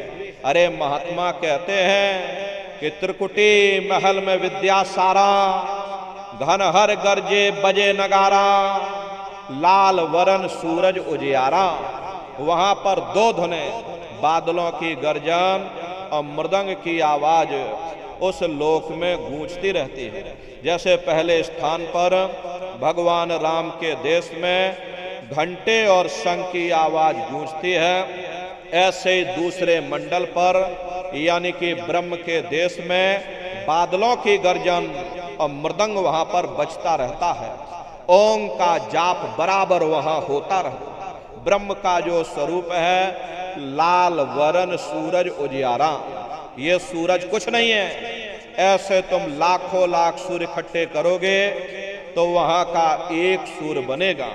प्रेमी भाई बहनों, ब्रह्म का जो स्वरूप है वो सुबह के लाल सूर्य के समान है, इसीलिए वहां का पूरा ब्रह्मांड लाल है। महात्मा जब साधना करके वहां पहुंचे तभी महात्माओं ने लिख दिया, लाली मेरे लाल की जित देखूं उत लाल, लाली देखन में गई मैं भी हो गई लाल। वो पूरा ब्रह्मांड ही लाल है। तो जितने साधक वहां पहुंच जाते हैं उन सभी को योगेश्वर कहा जाता है। योगेश्वर की पदवी उन्हीं को मिलती है जो ब्रह्म स्थान तक पहुंच रखते हैं। जैसे व्यास जी हुए, वशिष्ठ जी हुए, वाल्मीकि जी हुए, इन सब की पहुंच वहीं तक थी। इसीलिए कहा गया कि वाल्मीकि भय ब्रह्म समाना। जब इनकी जीवात्मा वहां पहुंची और जब इन्होंने ब्रह्म का दर्शन किया, इनका स्वरूप भी ब्रह्म के समान यानी कि ब्रह्म स्वरूप हो गया। तो जितने साधक वहां पहुंच जाते हैं उन सभी को योगेश्वर कहा जाता है। योगेश्वर भगवान श्री कृष्ण उसी देश में वास करते हैं। ये जो ब्रह्म देश है वो श्री कृष्ण भगवान का ही देश है और श्री कृष्ण भगवान वहीं पर रहते हैं। अरे बाहर की जन्माष्टमी नहीं है जो आप लोग यहाँ जन्माष्टमी मनाते हो, ये तो आपकी श्रद्धा है भगवान कृष्ण के प्रति, ये आपकी आस्था है। लेकिन महात्माओं ने कहा था भाई सही मायने में तुम जन्माष्टमी कब मनाओगे? जब तुम्हारी ये जीवात्मा पांच तत्वों जल पृथ्वी अग्नि वायु आकाश और तीन गुणों रजोगुण तमोगुण सतोगुण यानी पांच तत्व तीन गुणों से परे होकर के ब्रह्म देश में पहुंच करके जब तुम कृष्ण भगवान का दर्शन कर लोगे तब सही मायने में जन्म अष्टमी मनाई जाएगी। वहां कृष्ण भगवान का दर्शन करने के बाद उसका जो स्वरूप समान बड़ा ही मगे उस महाकुंभ में स्नान करोगे। अरे बड़े बड़े ऋषि मुनि, बड़े बड़े महात्मा उस महाकुंभ में स्नान कर रहे। उस गंगा में डुबकी लगा लेने के बाद ये जीवात्मा हंस रूप हो जाते हैं। हंसन मिल हंसा हो जाते हैं। हंसन मिल हंसा हो जाए आहारा है। जीवात्मा का खुद का प्रकाश उस अमृत के सरोवर में स्नान कर लेने के बाद में 16 सूर्य के बराबर हो जाता। फिर यही जीवात्मा चौथे मंडल की आवाज को पकड़ करके और चौथे मंडल की चढ़ाई करती है। 2 पर्वत के संग निहारो, भंवर गुफा ते संत पुकारो। 2 पर्वतों को पार करने के बाद में वो बड़ा सुंदर देश आता है जिसे महात्माओं ने मालिक हैं वो सोहंग पुरुष है। वहां बंसी यानी मुरली की मधुर ध्वनियां सदा उस लोक में उच्चारण होती रहती है। और सोहंग पुरुष का जो स्वरूप है वो दोपहर के सूर्य के समान महाप्रकाशवान स्वरूप है। अरे स्वरूप में अंतर है। पहले स्थान पर निरंजन भगवान का जो स्वरूप है वो ज्योतिष स्वरूप है। दूसरे स्थान पर ब्रह्म का जो स्वरूप है वो सुबह के लाल सूर्य के समान है। तीसरे स्थान पर ब्रह्म पुरुष का जो स्वरूप है, बीन बजे साओ ने सचखंड देश कहा। वो सचखंड देश अजर अमर अविनाशी सदा एक रस रहने वाला देश जाती हैं, हमेशा के लिए जन्म मरण के बंधनों से आजाद हैं। वही हमारे आपके सच्चे पिता हैं। हमको आपको वहीं से नीचे उतारा गया, फिर शब्द को पकड़ करके शब्द शब्द पौड़ी पर चढ़कर पहुंचो सचखंड सतनाम। तो शब्द कब पकड़ में आएगा? जब आप लोग भजन करोगे। और भजन कैसे किया जाएगा जरा अच्छी तरह से समझ लीजिए। ये आंख और कान को बंद करिएगा, ऐसे समय पर अभी आप यहाँ सत्संग के मन देखो सारी दुनिया में भाग रहे हैं। अब किसी को बाल बच्चों की याद आ गई, मन बाल बच्चों में पहुंच गया। कोई दुकान दफ्तर छोड़ करके आया, मन दुकान दफ्तर में पहुंच गया। किसी को कोई बात याद आ गई, मन आपस में बातचीत करने लगा। तो शरीर तुम्हारा यहाँ बैठा है, मन सारी दुनिया में चक्कर काट रहा। ऐसे भजन से कोई लाभ नहीं होगा। कबीर साहब ने कहा है कि कबीर पापी भगत न भावे, हरि पूजा न सुहाए, माखी चंदन पर हरे और जहां विगंध तहां जाए। जैसे मक्खी चंदन या कस्तूरी पर नहीं बैठती है, बल्कि रात दिन गंदगी में भिनभिनाती रहती है, ठीक उसी प्रकार से हम मनुष्यों का हाल है। हमारे आपके बुरे खोटे पाप कर्म हमें महात्माओं की तरफ जाने नहीं देते, उनके वचनों को सुनने नहीं देते। ये सब हमारे मन की खुराफात है। जिन्होंने मार मंडाला उन्हीं को सूरमा कहना, और बड़ा बैरी ये मन घट में, इसी का जीत ना कटना। अगर दुनिया में कोई हमारा दुश्मन है वो केवल तुम्हारा अपना ये मन है। ये मन रूपी रावण कब मरेगा? जब 9 द्वारों पर फतेह हासिल करके तुम यहाँ 10वें द्वार पर चढ़ जाओगे, तब सही मायने में दशहरा मनाई जाएगी। अरे बाहर की दशहरा नहीं है जो लकड़ी का रावण बना देते हो और फूंक फांक करके घर चले आते, कहते भाई हमने रावण मार दिया। अरे महात्माओं ने कहा था भाई सही मायने में तुम दशहरा कब मनाओगे? जब 9 द्वारों पर फतेह हासिल करके तुम यहाँ 10वें द्वार पर चढ़ जाओगे, तब सही मायने में विजयदशमी मनाई जाएगी। तब ये मन रूपी रावण तुम्हारा मरेगा और तब तुम्हारी ये जीवात्मा, इसी जीवात्मा को महात्माओं ने राम कहा। अरे हम कोई अपने मन से नहीं कह रहे हैं, धर्म ग्रंथों में लिखा हुआ है, एक राम दशरथ का बेटा, एक राम घट घट में लेटा, एक राम का सकल पसारा, एक राम है सबसे न्यारा। एक वो राम है जो अयोध्या के वासी हैं और एक राम घट घट में लेटे, यानी हमारी आपकी ये जीवात्मा जो हर एक के अंदर मौजूद है। महात्माओं ने कहा भाई एक वो राम है और एक राम का सकल पसारा, यानी पहले स्थान के मालिक वो निरंजन भगवान जिनको दुनिया त्रिलोकीनाथ कहती है, जिनका ये पूरा पसारा, ये पूरा संसार है। महात्माओं ने कहा भाई एक वो राम है और एक राम है सबसे न्यारा, 5वें स्थान के मालिक वो सतपुरुष भगवान जो हमारे आपके सच्चे पिता हैं। महात्माओं ने कहा भाई एक वो राम है। तो महात्मा तो उस राम की महिमा गाते हैं। मोटी बात आप पकड़िए कि भजन कैसे करोगे। आंख कान को बंद कर लेना, अंतर में गौर से सुनिएगा। शुरू में सीटी जैसी आवाज आप सभी को अपने अंदर सुनाई पड़ेगी, उसे आप पकड़ लेना, लगातार सुनते रहना, सुनते सुनते उसी में लीन हो जाओ। एक दिन ऐसा आएगा, दोबारा आपको अनुभव होगा कि कहीं बड़ी दूर से एक महीन आवाज, घंटे और शंख की आवाज हमारे कानों में बज रही, और जब घंटे शंख की आवाज आपको अपने अंदर सुनाई पड़ने लग जाए, तब आप सीटी की आवाज को छोड़ देना और घंटे शंख की आवाज को पकड़ लेना।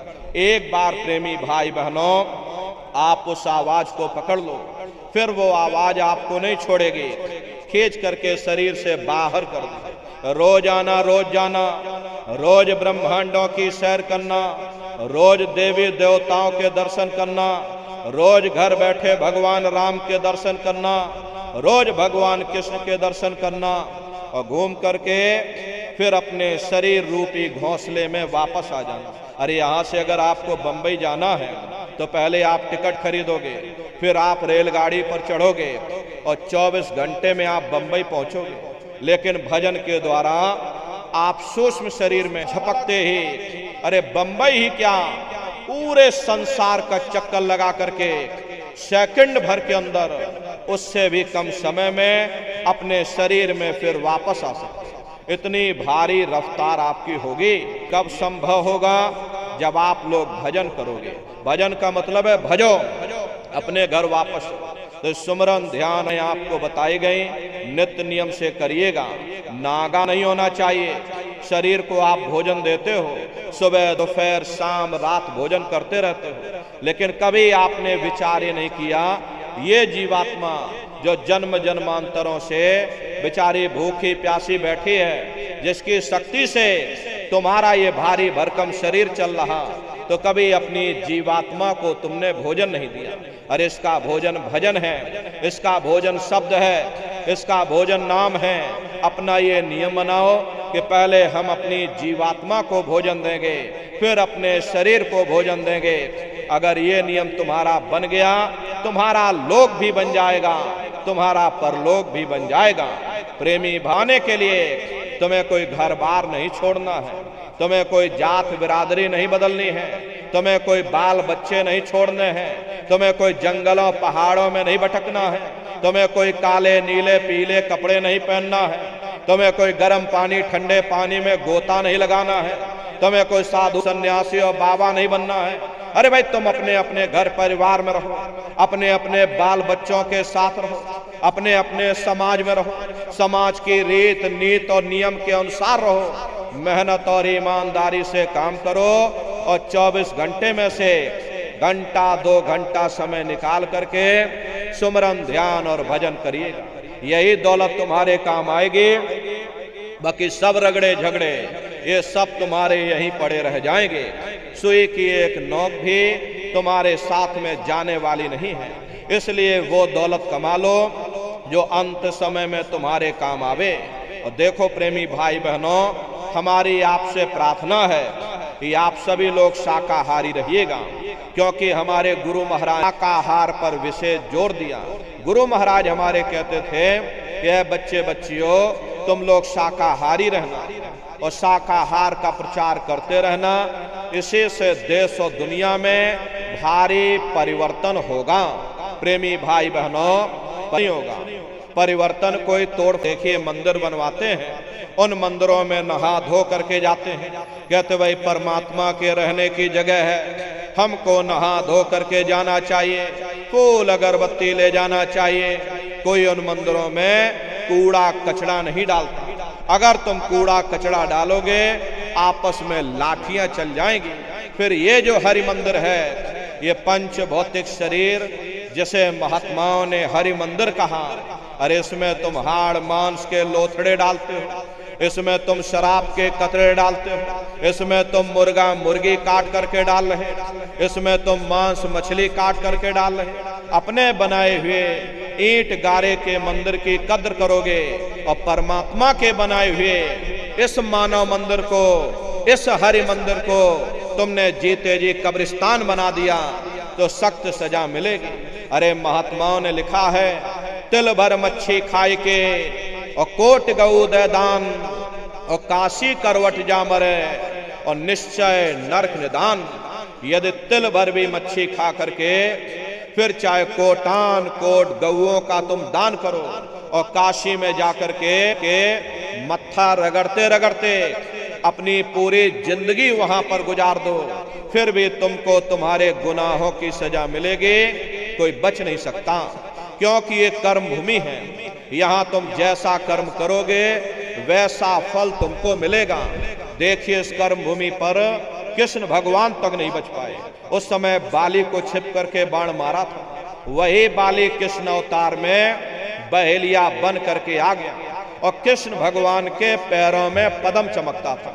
हिरण की आंख समझ करके और बहेलिए ने निशाना मार दिया, और जब पास में आकर के देखा कृष्ण भगवान थे।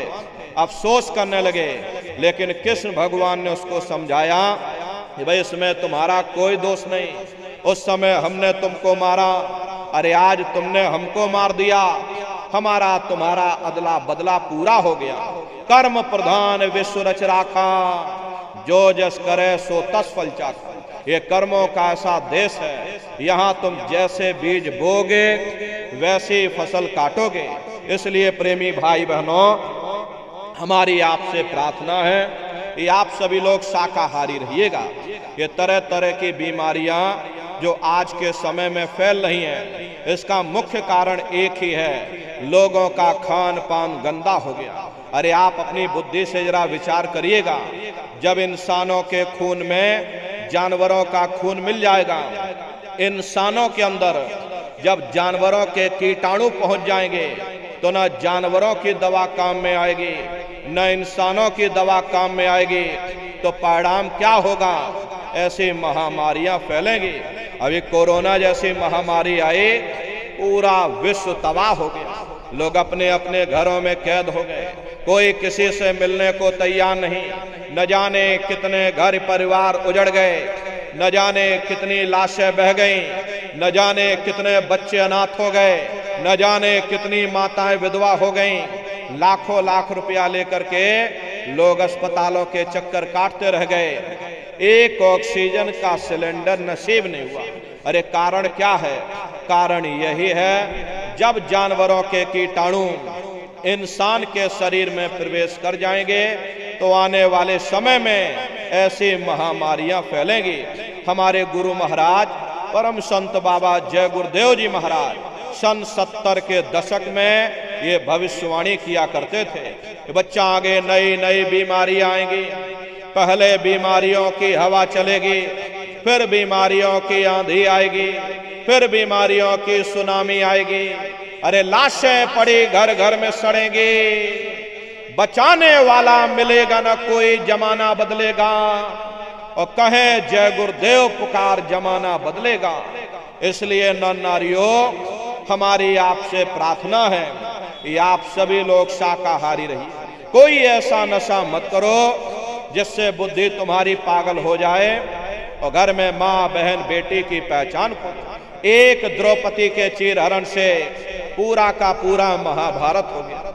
बड़े बड़े राजे महाराजे मौन हो, भीष्म पितामह मौन हो गए, गुरु द्रोण मौन हो गए। नतीजा क्या रहा?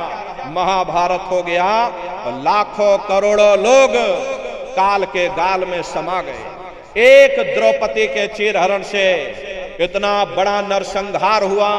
अरे आज कलयुग में शराब के नशे में न जाने कितनी माताओं बहनों पर अत्याचार हो रहा, न जाने कितना व्यभिचार हो रहा। इसका भारी परिणाम आवाम जनमानस को भोगना पड़ेगा। अरे कर्मानुसार सबको सजा मिलेगी, अब कोई बच नहीं पाएगा। अब न भगवान राम का धनुष चलेगा, न भगवान कृष्ण का सुदर्शन चक्र चलेगा। अब कर्मानुसार सजा मिलेगी। अरे कर्मों का बादल बवंडर बनेगा, बरसेंगे बहेंगे तेरे पापों की धारा। सुनते तो जाओ संदेशा हमारा, हमारे गुरु महाराज भविष्यवाणी कर गए। राख बनेंगे महानगर तक, एटम के अंगारों से पत्ता पत्ता झुलस जाएगा। विश्व युद्ध टंकारों से मानव की क्या पेश चलेगी, अंबर तक फट जाएगा। इस धरती का सारा आंगन लाशों से पट जाएगा। महाशक्तियां दुनिया भर के मिट्टी में मिल जाएगी। क्रूर विधर्मी मानव की तब अकल ठिकाने आएगी। ऐसा भीषण बम भोले का तांडव होने वाला है। और जागो जागो दुनिया वालों, समय बदलने वाला है। इसलिए नर नारियों, हमारी आपसे प्रार्थना है कि आप सभी लोग शाकाहारी रहिएगा। कोई ऐसा नशा मत करो जिससे बुद्धि तुम्हारी पागल हो जाए और घर में माँ बहन बेटी की पहचान खो दो। अरे आप अपने आप को कट्टर हिंदू मानते हो? अरे भाई हम कट्टर हिंदू हैं, हमसे बड़ा सनातनी दुनिया में कोई नहीं। हम भगवान राम को मानने वाले, हम बजरंग बली को मानने वाले, हम दुर्गा मैया को मानने वाले, हम छठी मैया को मानने वाले, हम महात्मा बुद्ध को मानने वाले, हम भगवान कृष्ण को मानते। अरे भाई आप राम को मानते हो, आप भगवान कृष्ण को मानते हो, तो उनके आदर्शों पर भी चलना सीखो। भगवान राम ने कभी नहीं कहा कि तुम मांस खाओ, या भगवान कृष्ण ने कभी नहीं कहा कि तुम शराब पियो। जितने देवी देवता अवतार हुए सभी यही कह करके गए, अहिंसा परमो धर्म। अगर हमने किसी को बनाया नहीं तो मिटाने का अधिकार हमारे पास नहीं। अरे आप इंसान हो, इंसान का काम है दया करने का। अरे दया धर्म का मूल है, इसलिए आप जीवों पर रहम करो, रूहों पर रहम करो। सभी लोग शाकाहारी रहना और शाकाहारी का प्रचार अपने अपने क्षेत्रों में बराबर आप लोग करते रहिएगा। अरे सतयुग कैसे आएगा, राम राज कैसे आएगा? राम राज कोई भाषण देने से नहीं आएगा, राम राज कोई नारा लगा देने से नहीं आएगा, राम राज कोई भगवा लहरा देने से नहीं आएगा, राम राज को हिंदू मुसलमान करने से भी नहीं आएगा। राम राज जब आएगा जब लोगों के अंदर अच्छे विचार आएंगे। वरना राम के समय में भी रावण जैसे असुर होते थे, कृष्ण के समय में भी कंस जैसे असुर होते थे। अरे तब भी लड़ाइयां होती थी, तब भी युद्ध हुआ करते थे। राम राज का मतलब है अच्छे विचारों का आना, और अच्छे विचार जब आएंगे जब हर इंसान अरे मानव धर्म क्या कहता है? सत्य, दया, अहिंसा, प्रेम और करुणा, यही मानव धर्म का आधार है। जब मानव के अंदर मानवता आ जाएगी, मानव के अंदर दया आ जाएगी, मानव के अंदर करुणा आ जाएगी, ये मानव दूसरों की पीड़ा को अपनी पीड़ा समझने लग जाएगा। अरे जब इंसान के अंदर इंसानियत आ जाएगी तब सही मायने में देश में राम राज आ जाएगा। इसीलिए महात्माओं ने कहा है राम राज को लाना है तो पहले मानव धर्म अपनाना है। मानव को पहले मानव धर्म अपनाना पड़ेगा, मानव को मानवीय गुण अपनाने पड़ेंगे। इसीलिए हमारे गुरु महाराज कह करके गए, बच्चा तुम गांव गांव, गली गली, मोहल्ले मोहल्ले जा करके तुम हमारे संदेशों को जन जन के बीच में पहुंचा दो। गांव गांव के लोग शाकाहारी हो जाएं, गांव गांव के लोग सदाचारी हो जाएं, गांव गांव के लोग चरित्रवान हो जाएं, आंखों में माँ बहन बेटी की पहचान कायम हो जाए। तो जब हमारा ये गांव बदल जाएगा तो पूरा समाज बदल जाएगा, निश्चय ही कलयुग में सतयुग आ जाएगा। इसलिए प्रेमी भाई बहनों, धर्म के प्रचार में आप सभी लोग अपना अपना योगदान दीजिएगा। देखिए हमारे गुरु महाराज को, हमारे गुरु महाराज परम संत बाबा जय गुरुदेव जी महाराज ने एक अच्छे समाज के निर्माण के लिए, चरित्रोत्थान के लिए, लोगों को शाकाहारी और सदाचारी बनाने के लिए 116 वर्ष की आयु तक अथक मेहनत और परिश्रम किया। हमारे गुरु महाराज ने अपने गुरु की याद में मथुरा दरबार में इतना विशाल मंदिर बनवाया। गुरु महाराज हमारे कहते थे बच्चा मंदिर का वो देवता वहां पर बैठ करके बरकत बांट रहा। अरे आप लोग आइए, वहां कोई रुपया पैसा नहीं चढ़ाया जाता, कोई चंदा चुटकी नहीं। अरे आप लोग आए, मंदिर के देवता के सामने अपनी एक बुराई को चढ़ा दीजिए। वहां पर बुराई चढ़ाई जाती है कि हम आज से मांस मछली नहीं खाएंगे, हम आज से अंडा शराब का सेवन नहीं करेंगे, हम आज से झूठ नहीं बोलेंगे, हम आज से किसी को धोखा नहीं देंगे। अरे आप अपनी एक बुराई चढ़ा दो, आपकी एक मनोकामना पूरी होगी। ऐसा वरदानी मंदिर हमारे गुरु महाराज ने अपने गुरु की याद में मथुरा दरबार में बनाया है। तो प्रेमी भाई बहनों, समय निकाल करके दरबार में आप लोग पधारिएगा। देखिए अभी भंडारे का कार्यक्रम 17 मई से और 21 मई तक प्रेमी भाई बहनों मथुरा दरबार में होने जा रहा है। तो आप सभी प्रेमी भाई बहन भंडारे के कार्यक्रम में सब परिवार सादर आमंत्रित हैं, आप लोग पधारिएगा। अरे अपने दरबार का दर्शन करना। देखिए मथुरा दरबार में हमारे गुरु महाराज की एक छोटी सी गौशाला भी है। हमारे गुरु महाराज के पास में कुल 2 गाय थी। 2 गायों का इतना बड़ा परिवार है, बाहर से कोई नई गाय नहीं मंगवाई, 2 गायों का ही इतना बड़ा परिवार है। ये आज के समय में करीब करीब 3000 गायें हैं और 3000 के ऊपर सांड है। गौशाला अलग है और नंदीशाला अलग है। हमारे यहाँ किसी को बाहर नहीं भेजा जाता, क्यों?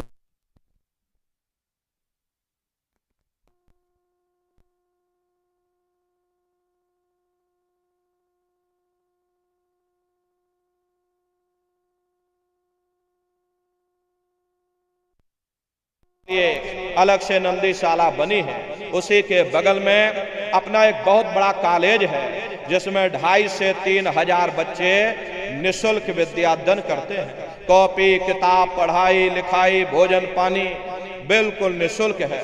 उसी के बगल में अपना एक बहुत बड़ा अस्पताल है।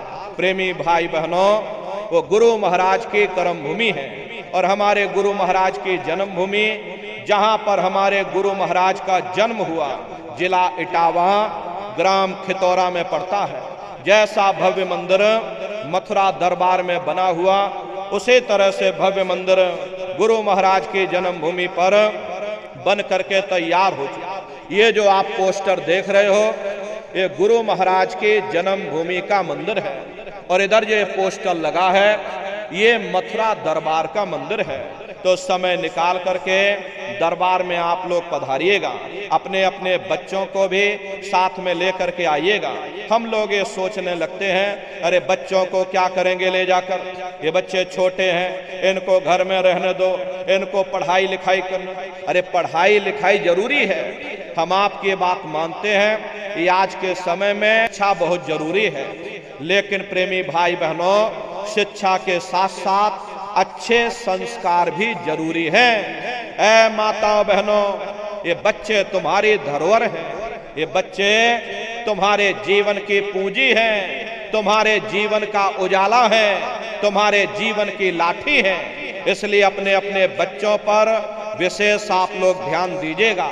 इन बच्चों को आप बचपन से तैयार करो, इनको अच्छी शिक्षा देना, इनको अच्छे संस्कार देना, इनको शाकाहारी बनाना, इनको सदाचारी बनाना, इनको चरित्रवान बनाना, और इनको भी तुम राम और कृष्ण बना दो।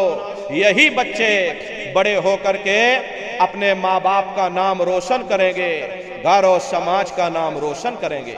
इसलिए प्रेमी भाई बहनों, अपने अपने बच्चों के साथ, इष्ट मिष्ट परिवार वालों के साथ आप सभी प्रेमी भाई बहन भंडारे के कार्यक्रम में कृष्ण भगवान की नगरी मथुरा में आप सभी लोग सब परिवार सादर आमंत्रित हैं। आप लोग पधारिएगा।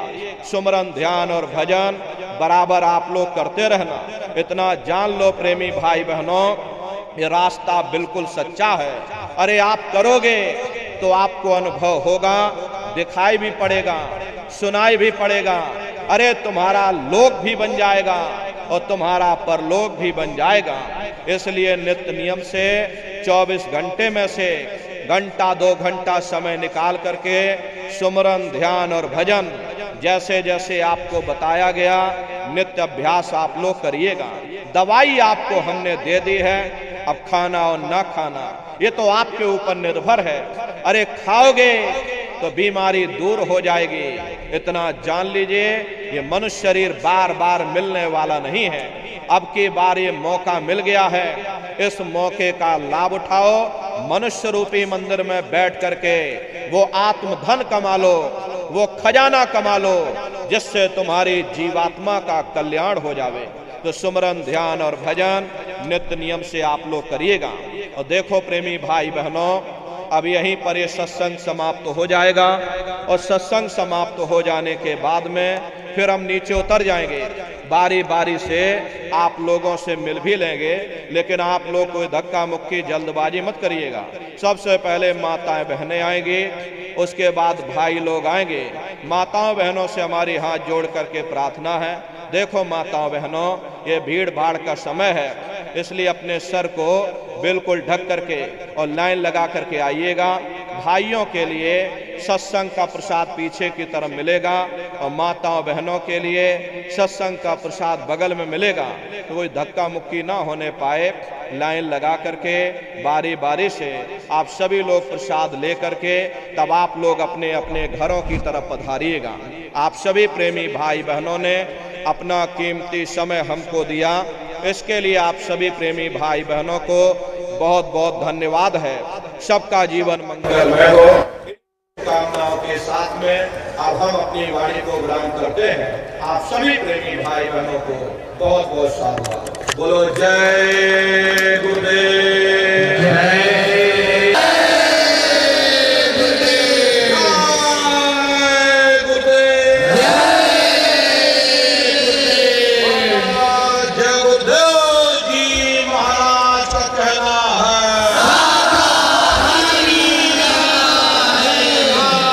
थाने से होगी भलाई, थाने से हुए करार, जोड़ कर विनय हमारे जी की अर्जी है, जय गुरुदेव जी महाराज का कहना है